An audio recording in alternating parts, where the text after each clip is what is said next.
Nessa aula vamos discutir o assunto resistência elétrica. Resistores elétricos, o que são, onde você encontra, como calcular a resistência de um resistor. Vamos discutir as leis de Ohm, primeira e segunda lei, e potência dissipada.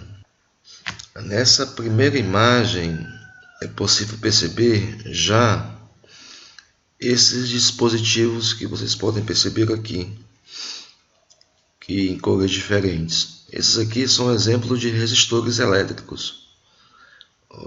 Observem que possuem cores diferentes, porque possuem valores de resistência diferentes. E qual é o papel desses resistores em uma placa eletrônica, que é uma placa eletrônica? O papel de um resistor é limitar o fluxo de corrente elétrica, controlar o fluxo de corrente a um certo valor de intensidade de corrente elétrica. E aqui esses resistores estão fazendo esse papel. Vamos ao conceito de resistência elétrica. Conceito de resistor. Resistor é um dispositivo que transforma exclusivamente energia elétrica em energia térmica. Ou seja, os resistores são dispositivos que provocam o efeito Joule, que é a conversão de energia elétrica em calor, em energia térmica. Nós iremos ver que isso acontece no momento em que os elétrons da corrente elétrica atravessam um certo condutor. Quando isso acontece, os elétrons perdem energia devido aos choques com os átomos do condutor. Então, os resistores possuem bastante aplicação no mercado quando você precisa converter energia elétrica em energia térmica. Então, o que o resistor faz? Ele pega a energia elétrica e transforma em calor. O símbolo de um resistor em um circuito é esse aqui. Aplicações.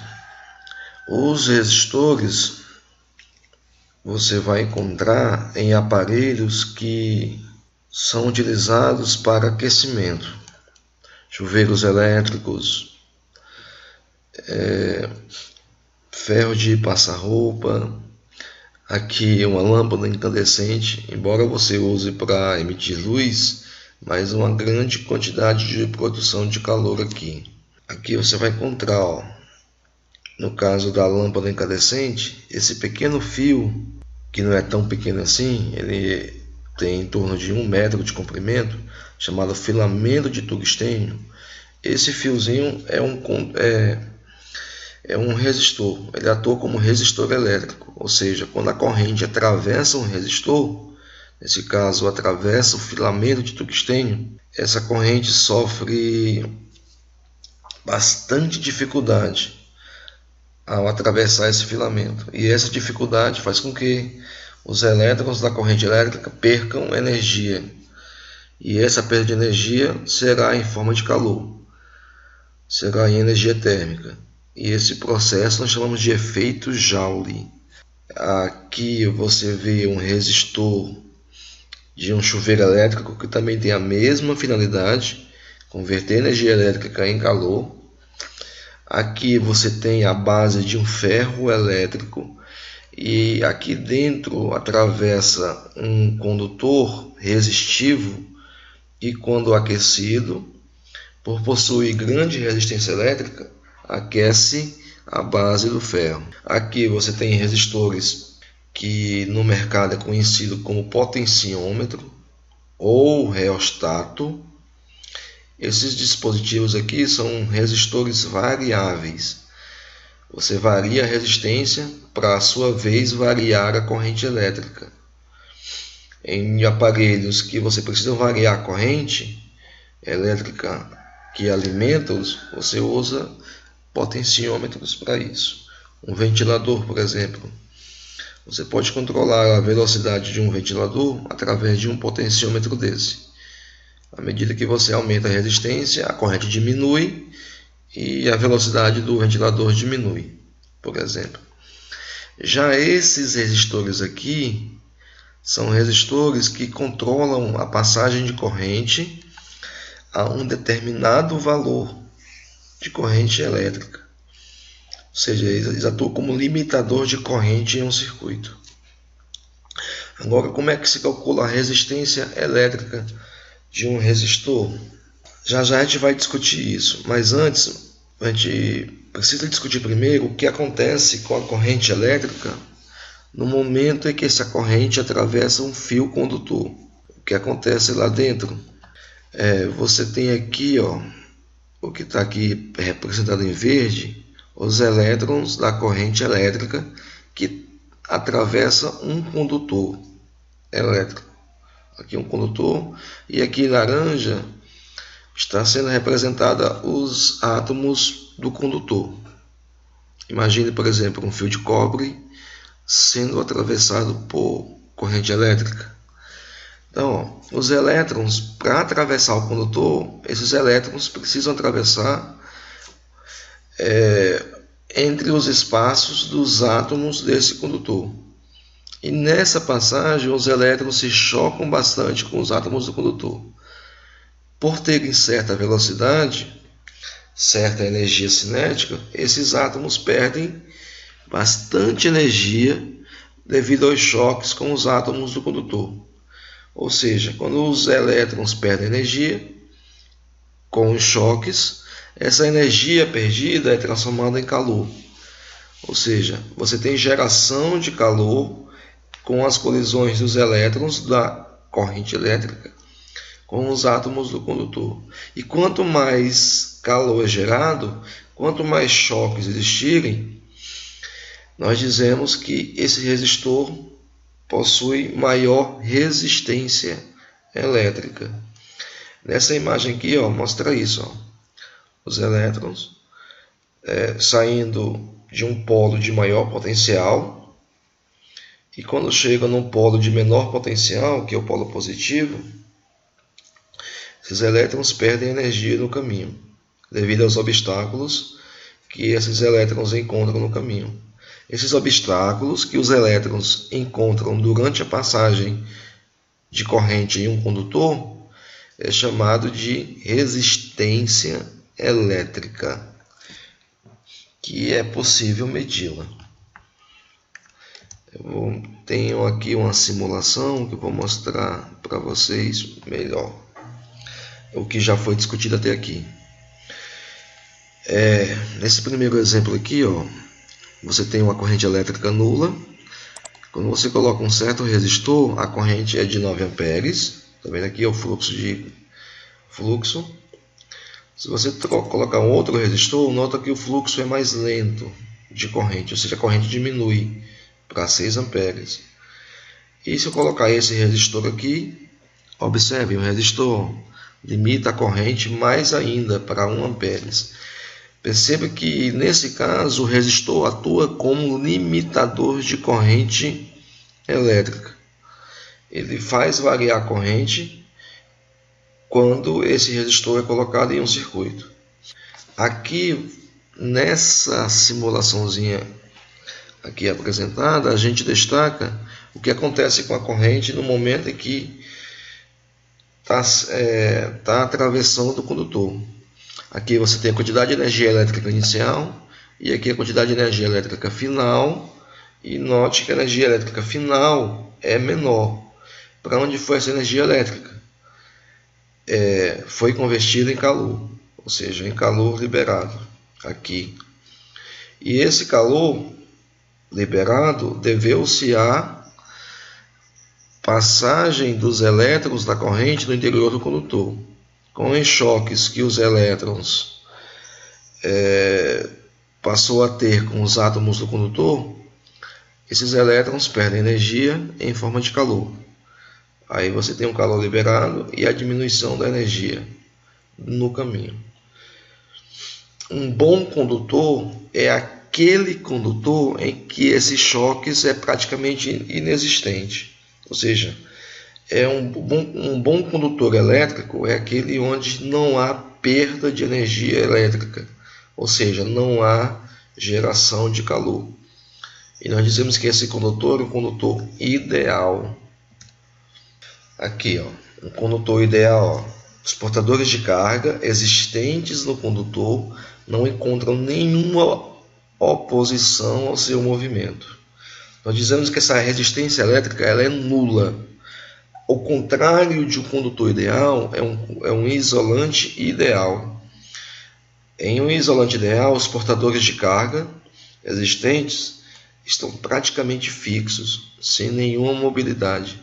Dizemos neste caso que a resistência elétrica ela é infinita. Vamos falar agora sobre as leis de Ohm. Vamos começar pela a primeira lei de Ohm. A primeira lei de Ohm, aliás, as leis de Ohm, ela serve para você calcular a resistência elétrica em um condutor. Você tem um certo condutor de um certo comprimento e esse condutor vai ser atravessado por uma corrente elétrica. A ideia aqui é medir a resistência à passagem dessa corrente no interior desse condutor.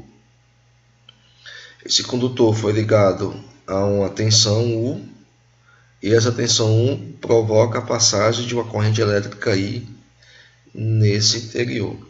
Tem uma simulaçãozinha que mostra isso melhor aqui. Quando a tensão for nula, ou seja, o condutor não estiver ligado a uma bateria, claro que não vai ser percorrido por corrente elétrica.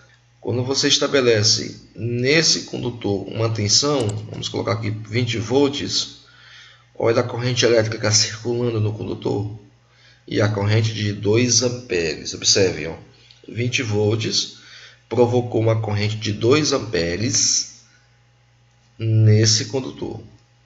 Vamos aumentar aqui a corrente para 40, vamos aumentar a tensão para 40 volts e observar o que acontece com a corrente.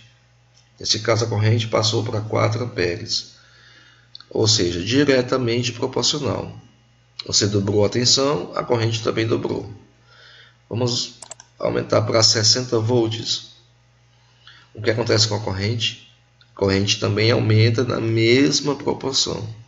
Ou seja, o que acontece com a corrente quando aumentamos a tensão? Ela também aumenta na mesma proporção. Nós dizemos que se o resistor for ligado a uma tensão U, uma corrente I atravessam. E a corrente I ela é diretamente proporcional a U. À medida que você vai aumentando a tensão, a corrente também vai aumentando na mesma proporção. E um físico alemão, físico matemático alemão, que viveu no final do século XVIII, início do século XIX, ele fazendo experimentos em um laboratório, ele percebeu essa relação entre tensão e corrente. À medida que você aumentava a tensão, a corrente aumentava na mesma proporção. E ele percebeu que isso era uma característica do condutor elétrico, daquele fiozinho onde a corrente estava passando. E claro, quando ele fazia a divisão da tensão pela corrente, esse valor nunca se alterava. No nosso exemplo, por exemplo, que a gente estava mostrando aqui, 20 dividido por 2 é 10, 40 dividido por 4 também é 10, 60 dividido por 6 também é 10. Esse 10 representaria a resistência elétrica daquele condutor.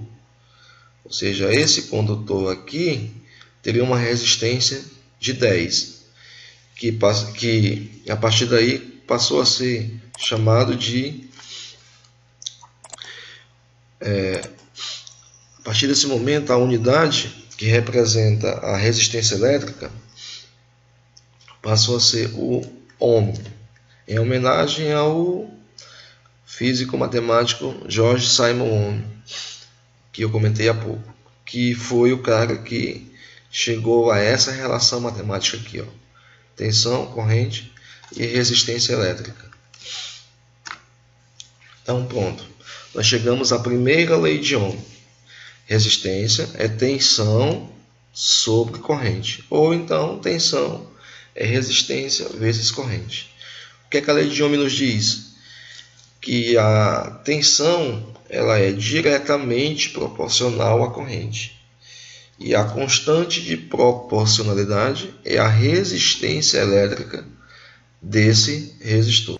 Aqui é uma brincadeirinha, uma forma de você memorizar a primeira lei de Ohm. Quando você quer a tensão, é só multiplicar a resistência pela corrente. Se você quiser a corrente, divide a tensão pela resistência. Se você quiser a resistência, divide a tensão pela corrente. Fácil, não? A unidade, como eu comentei antes, a unidade de resistência é o ohm, OHM.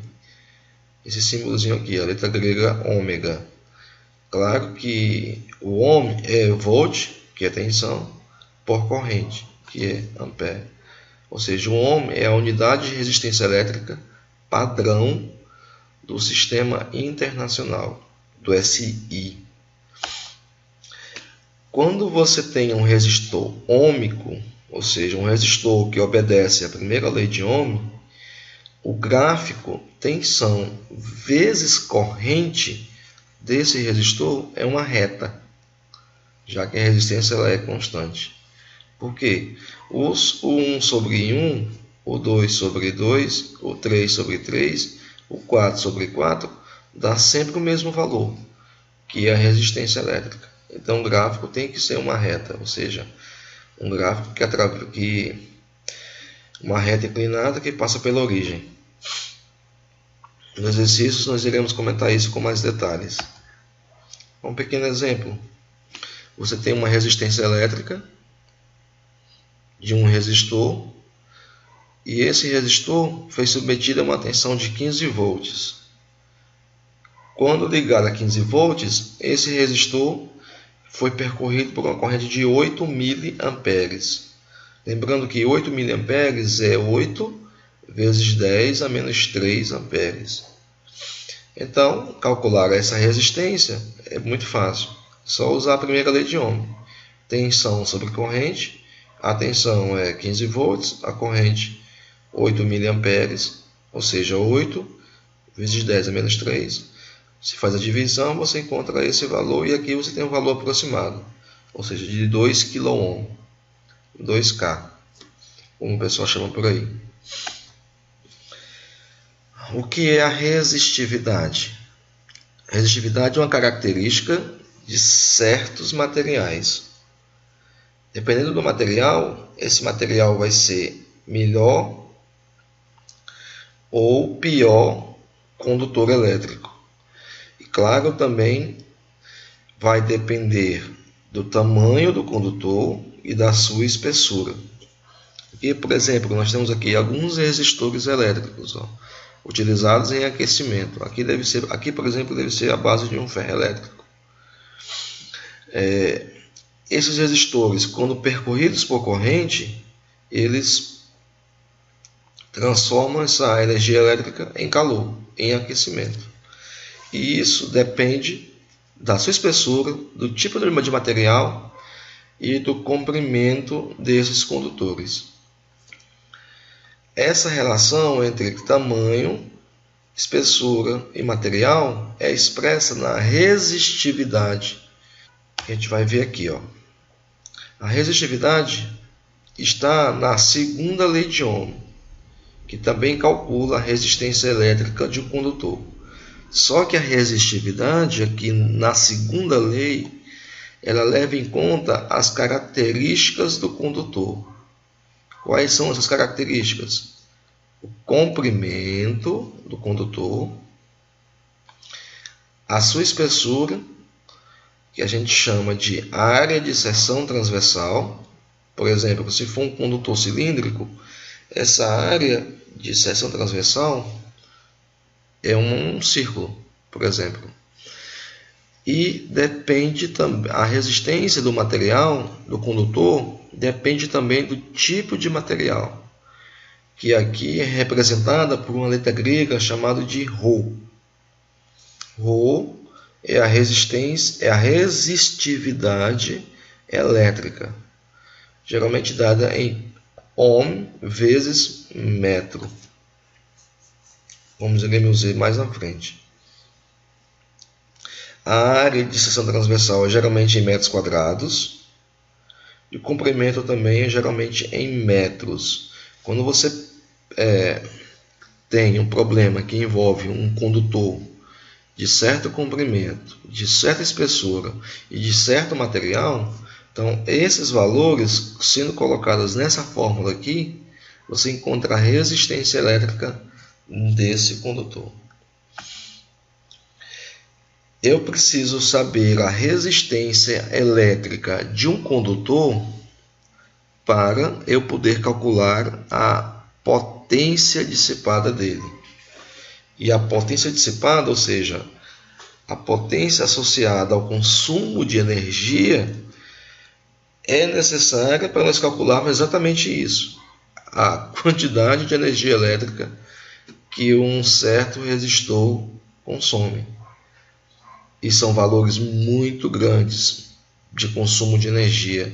Efeito Joule, que é a conversão de energia elétrica em calor, há uma grande transformação de energia aí. Ou seja, quando ocorre efeito Joule, muita energia elétrica é transformada em calor, em energia térmica. Então, os resistores, de certa forma, são vilões no consumo de energia. E esse consumo é calculado a partir da potência dissipada desse resistor. E para calcular a potência dissipada, eu preciso do valor da resistência deles. E você pode calcular através da primeira lei de Ohm ou através da segunda lei e através da primeira lei de Ohm. Calculada a resistência de um resistor, você calcula a sua potência. E claro, com a potência você pode encontrar o consumo de energia, conforme algumas aulas que tivemos anteriormente.